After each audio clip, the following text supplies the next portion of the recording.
দেশের জিমন্যাস্টিক্সকে আন্তর্জাতিক মানে পৌঁছে দিতে বদ্ধপরিকর জিমন্যাস্টিক্স ফেডারেশন সাধারণ সম্পাদক হাবিবুর রহমান জামিল বলছেন, খেলোয়াড়দের সেফটি নিশ্চিত করতে নতুন নতুন পদক্ষেপ নিচ্ছেন তারা। আর অন্যদিকে সাবেক জাতীয় জিমন্যাস্ট KM বরকতুল্লাহ বলছেন, সুযোগ সুবিধা আরও বাড়াতে হবে ফেডারেশনকে।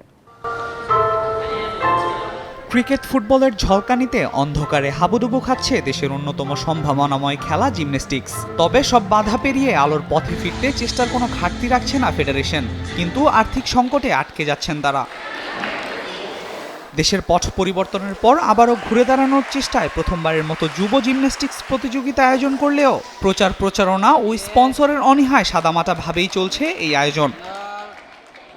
সাধারণ সম্পাদক হাবিবুর রহমান জামিল বলছেন, জিমন্যাস্টিক্সের সেফটি সিকিউরিটি নিশ্চিত করতে পদক্ষেপ নিচ্ছেন তারা।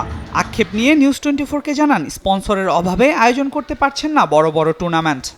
সবচেয়ে বড় ফ্যাসিলিটি আমাদের অভাব ছিল, যেটা হচ্ছে সেফটি পিটের অভাব ছিল, যেটার কারণে হাই পারফরমেন্স করা সম্ভব হতো না।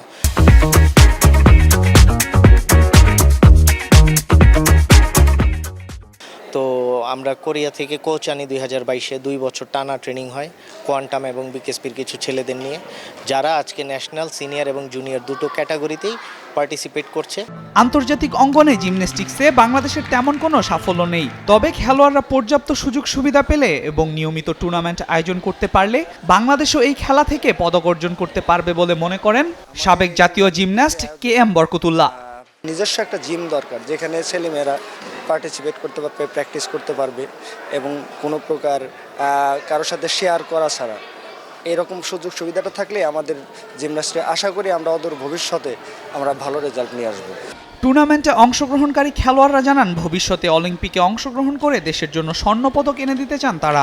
যা আছে মোটামুটি চলে, বাট যদি আরও ভালো হতো, মানে অন্যান্য ইয়ার চেয়ে আমাদের তুলনায় অনেক কম। স্বর্ণ জেতারও ইচ্ছা আছে, যদি আমি কন্টিনিউ এরকম করতে পারি তাহলে অবশ্যই পারবো, আমি বিশ্বাস করি। এছাড়া আরও ভালো করার জন্য বিশ্বমানের সুযোগ সুবিধার দাবি জানান জিমন্যাস্টরা।